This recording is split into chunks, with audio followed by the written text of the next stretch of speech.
오늘 본문에 보면 이게 갑자기 그 할례를 중요하게 생각하는 에피소드 하나가 등장을 하는데 좀 이해하기 어려운 이야기입니다. 왜 이런 이야기가 갑자기 등장할까? 또 이런 생각이 들고요. 또 24절 말씀을 보면 하나님이 이스라엘 백성들을 가나안으로 이끌기 위해서 애굽에서 종살이하고 있는 이스라엘 백성들을 이끌어내야 되겠다 이렇게 생각을 하시고 모세를 세우신 거지 않습니까? 그런데 그 모세를 24절에서 갑자기 죽이려고 하신단 말이죠. 왜 이런 일이 일어났을까?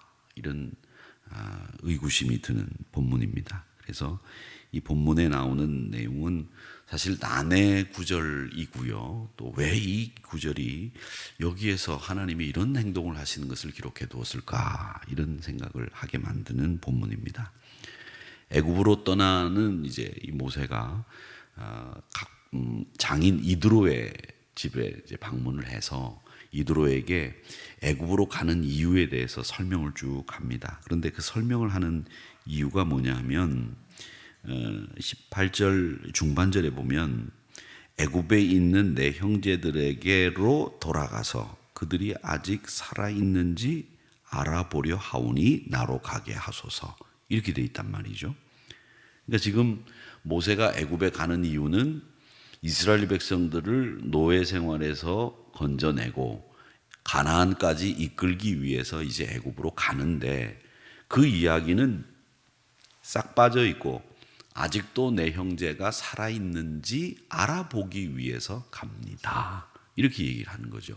그러니까 이 이야기는 뭐를 얘기하느냐면 이 모세가 장인 이드로에게 사실대로 그대로 얘기를 하지 않고 장인 이드로에게 형제가 살아있는지를 안부 묻고 또 헤아려 보기 위해서 갑니다라고 하는 이야기로 이드로에게 필요한 말만 전하고 있는 것을 볼 수 있습니다.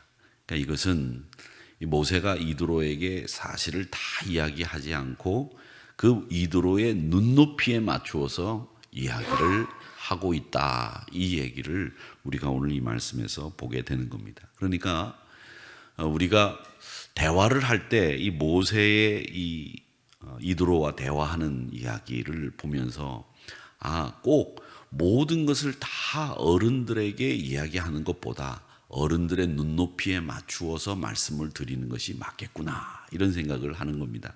그러니까 이 모세는 어떻게 보면 이 상대방이 어떤 사람인지를 알고 그 상대방에게 적합하고 또 필요하고 이해할 만한 말로 그를 설득하고 이해시켰다. 그러니까 제가 이 말씀을 보면서 모세가 하나님 앞에 어제는 그랬지 않습니까? 하나님, 저 언변이 없습니다. 저 말 못합니다. 혀가 뻣뻣합니다. 둔합니다. 나 못 갑니다. 이렇게 얘기했는데 혀는 둔할지 모르지만 지혜로운 사람이다라는 것을 알 수 있죠.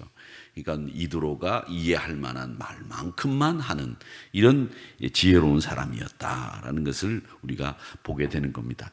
자, 그런데 오늘 이 말씀에 보면 이제 하나님이 제일 중요한 포인트는 왜 모세를 갑자기 죽이려고 하셨느냐?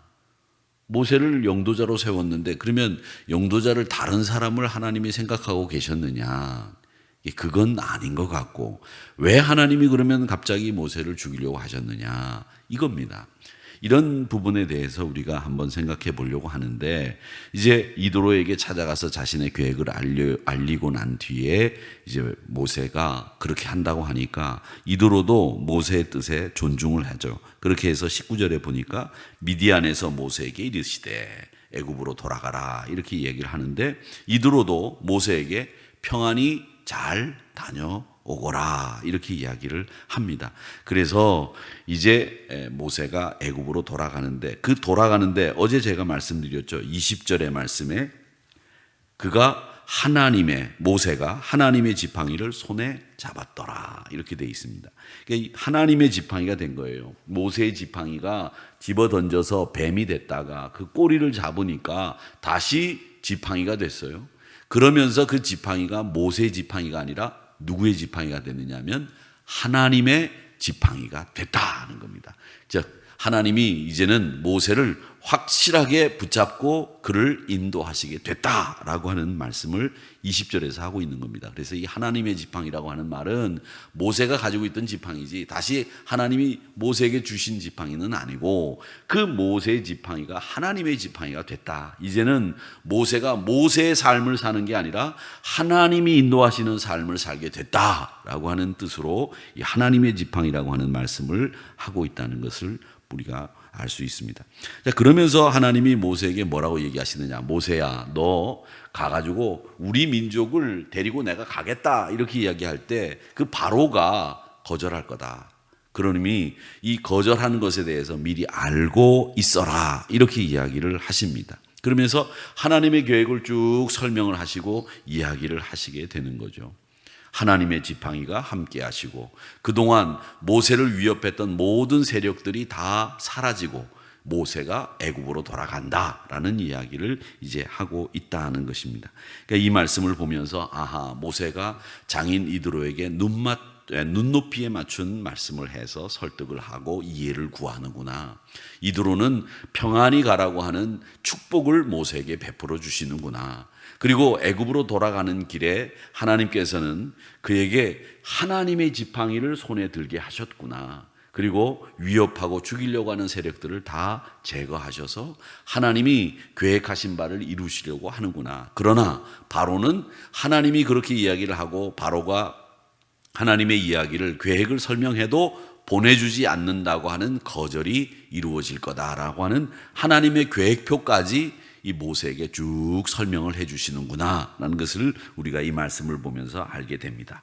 자, 그런데 길을 가다가 숙소에 있을 때에 여호와께서 그를 만나사 그를 죽이려 하셨다라는 말씀이 24절에 나오는 겁니다. 자, 여기가 참 중요한 이야기인데 이 장면이 갑자기 바뀌는 거죠. 바뀌면서 이해하기 어려운 이야기가 끼어 들어간 겁니다. 모세를 죽이기로 하셨다는 건데 하나님의 구원 계획을 쭉 설명까지 하셨어요. 그리고 하나님의 지팡이가 그를 보호하신다고 하는 제가 설명까지도 했어요. 그런데 하나님이 모세를 죽인다? 이게 왜 이렇게 이야기가 됐을까 하는 겁니다. 여러분, 그러니까 하나님이 이 이야기를 하신 이유는 굉장히 중요한 포인트가 하나 있습니다. 그게 뭐냐면 여러분, 하나님의 약속입니다. 약속. 우리가 성경을 테스트먼트라고 그렇게 얘기를 하는데 이 테스트먼트라고 하는 말은 약속이라고 하는 말이에요. 언약이라고 하는 말이죠. 이 언약이라고 하는 말씀은 굉장히 중요한 내용이에요. 하나님은 한번 당신이 우리 사람들과 달리 언약을 딱 맺으면 그 언약이 꼭 지켜지기를 원하시고 계신다라는 것을 우리에게 말씀하시기 위해서 이 이야기를 저는 하고 있다고 봅니다. 그러니까 이 약속을 하나님이 하신 거예요. 무슨 약속을 했느냐? 야, 너희들은 내가 택한 백성들이니까 너희들은 다 이제부터 남자아이들은 태어난 지 8일 만에 할례를 해라! 이렇게 말씀하셨어요. 그리고 그 할례를 받는 아이들은 다 내 언약의 백성들이다. 약속을 해 주셨단 말이죠. 그런데 이 약속을 해 주셨는데 모세가 그걸 자기 아들들에게 행하지를 않은 거예요. 행하지를 않았어요. 그래서 하나님은 그 약속을 했음에도 불구하고 그 약속을 지키지 않는 모세를 향해서 생명을 담보로 해서 약속을 지키도록 말씀하시고 있는 내용입니다. 그래서 죽이려고 한 것은 너 약속을 안 지키면 생명까지도 잃을 수 있다라는 것을 보여주시는 장면입니다. 네가 아무리 이스라엘 백성들을 위해서 가나안까지 인도하는 영도자로 세웠다고 하더라도 하나님과의 약속을 지키지 않으면 그 약속 때문에 너는 죽는다. 이걸 보여주시기 위해서 죽이시려고 작정하셨다라는 말씀을 하시는 겁니다. 여러분, 그러니까 이 약속이 굉장히 중요한데 그 약속을 뭘로 지금 이행해야 됩니까? 할례라고 하는 것을 통해서 하나님은 이 소명 앞에 선 사람들에게 얘기하는 겁니다. 너희가 아무리 소명이 크고 아무리 네가 헌신했다고 할지라도 하나님의 약속을 지키지 않으면 네가 받은 소명, 네가 하고 있는 헌신 소용없다는 거예요. 그러니까 이 소명이라고 하는 자리는 하나님과의 약속을 철저하게 지키는 자리에서 하나님의 사명을 감당해야 그 소명이 의미 있는 거지. 네가 약속도 안 지키는 사람이 헌신한다, 소명한다, 네가 한 말도 제대로 지키지 못하고 너와 내가 한 약속을 못 지키는 그런 사람이 무슨 소명을 감당하느냐, 이 얘기를 하시려고 이 생명을 거두려고 하셨다는 얘기까지 하시고 있다는 겁니다. 자, 그러면 이 이야기의 내용은 어떤 얘기냐면 죽이려고 하셨는데, 그런데 25절을 보세요. 아내인 십보라가 뭘 하느냐, 돌칼을 가져다가 그의 아들 포피를 베어 그의 발에 갖다 대며 이르되 당신은 참으로 내게 피남편이로다 하니라고 돼 있는 이 말씀이 이해하기 어려운 말씀인데 제가 이해를 해드려야 되겠습니다. 여러분들에게 설명을 해드려야 되는데, 그러니까 26절에 보니까 어떻게 돼 있느냐면 여호와께서 그를 놓아 주시니라, 즉 죽이려고 하셨다가 살려주셨다라는 말이죠. 그때의 십보라가 피남편이라 함은 할례 때문이었더라 라고 하는 말씀입니다. 자, 여기까지 말씀, 이 24절, 25절, 26절의 말씀은 우리가 그 말씀만 보지 말고 그 행간을 좀 읽어야 됩니다. 행간을, 말씀과 말씀 사이에 있는 내용을 좀 읽어야 되는데 그 내용이 뭐냐, 잘 들어보십시오. 이런 내용입니다. 하나님과 모세가 이제 약속을 했잖아요. 야, 이제부터는 언약 백성이 되기 위해서는 남자아이들이 태어나면 다 할례를 받아라, 이제 이렇게 얘기했더니 예, 알겠습니다 하고 돌아왔어요. 그리고 난 뒤에 자기 아들들에게 할례를 행하려고 했겠죠. 그런데 아내가 있습니다. 아내가 있어요. 십보라에게 얘기를 했겠죠. 여보, 우리가 하나님과의 언약 백성이라고 하는 상징으로 아들들에게 할례를 행해야 된다, 이제 그렇게 얘기를 했습니다. 그랬더니 이 십보라가 뭐라고 얘기하느냐, 여보, 아이들, 그 어린 아이들에게 칼을 댄다고 하는 것은 굉장히 큰 상처가 될 것이고 트라우마가 될 것입니다. 요즘 말로 얘기하면, 그리고 요즘처럼 마취약이 있다든지 약이 좋다든지 항생제가 있으면 괜찮지만 예전에 고대 사회에서는 사람이 칼에 상처가 나면 감염이 돼서 죽는 경우도 생기거든요. 위험하거든요. 그러니까 십보라가 이 아들들에게 할례를 행하는 것을 주저하고 시행하지 않았던 겁니다. 그러니까 하나님이 보시기에는 이 할례를 행해야 되는데 아내가 할례를 행하지 않는 것 때문에 모세도 그 약속을 얼마나 중요한지를 그걸 생각하지 않고 그냥 차일피일 미루면서 여기까지 온 거예요. 그런데 하나님이 그의 생명을 담보로 해서 약속을 지키지 않으면 안 된다라고 하면서 죽이려고 하니까 십보라가 그 약속을 알고 있었던 거죠. 그러니까 얼른 가서 아들들의 포피를 베어가지고 모세의 발에 딱 갖다 대면서 하나님, 우리가 약속을 지켰습니다 라고 하는 것을 보여주니까 하나님이 그를 놓아주셨다라는 이야기입니다. 그러면서 이제 여기에 나오는 단어 하나가 나오는데 그게 피남편이라는 단어가 나옵니다. 이 피남편이라고 하는 말은 무슨 말이냐면 여러분 그겁니다. 피남편, 간단하게 여러분이 잘 알고 있는 이야기로 설명을 드리면 아브라함이 이삭을 데리고 모리아산에 올라가서 그를 제물로 드리려고 합니다.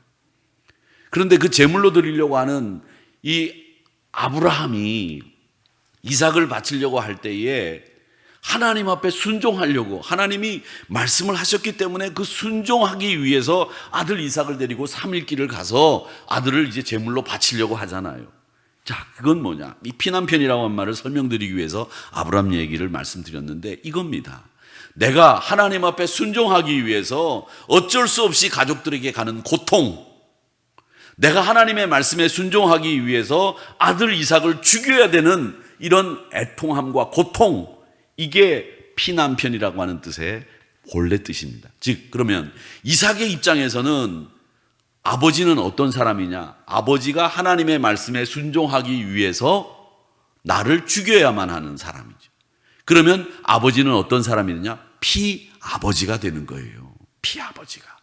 만약에 여러분들이 신앙생활을 하면서 내가 하나님의 말씀에 순종하다 보니까 우리 가족들에게 고통이 돌아가요. 그러면 나는 아버지이니까 내가 피아버지가 되는 거예요. 내가 만약에 아내인데 내가 하나님의 말씀에 순종하려고 하다 보니까 우리 가족들에게 어려움을 당해요. 하나님의 말씀에 순종하려고 보니까 그러면 나는 누가 되냐, 피아내가 되는 거예요.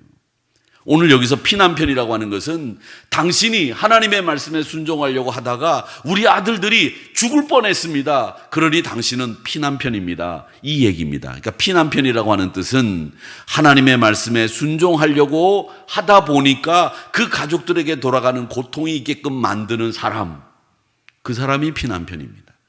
그러니까 이삭에게 있어서 아버지 아브라함은 피아버지였겠죠.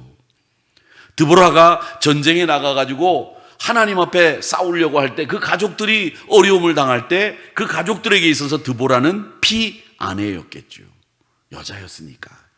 그러니까 여러분, 피딸이 되고 피아들이 되고 피남편이 될 수 있습니다. 그러나 가족들에게 내가 피남편이 되고 피아내가 되더라도 말씀에 순종해야 된다, 언약을 지켜야 된다라고 하는 것을 오늘 이 십보라와 모세 사이에서 일어난 이야기를 통해서 하나님 우리에게 교훈하고 있는 거예요. 여러분, 이게 피남편이라고 하는 말을 그렇게 이해를 하시면 됩니다. 그래서 그 피남편이라 함은 할례 때문이었더라, 이렇게 얘기를 하는데, 이 할례 때문에 아이가 죽을 수도 있고 할례 때문에 어떤 상황이 벌어질 수 있는지 가늠할 수는 없지만 하나님의 말씀에 순종하는 당신 때문에 우리 아들이 죽을 뻔했어, 당신은 피남편이요, 이 이야기입니다. 어쩌면 우리에게 고통을 준 당신을 원망하는 그런 뉘앙스도 들어있을 수 있겠죠. 그러나 이 말씀은 우리가 잘 새겨들어야 되는 말씀입니다.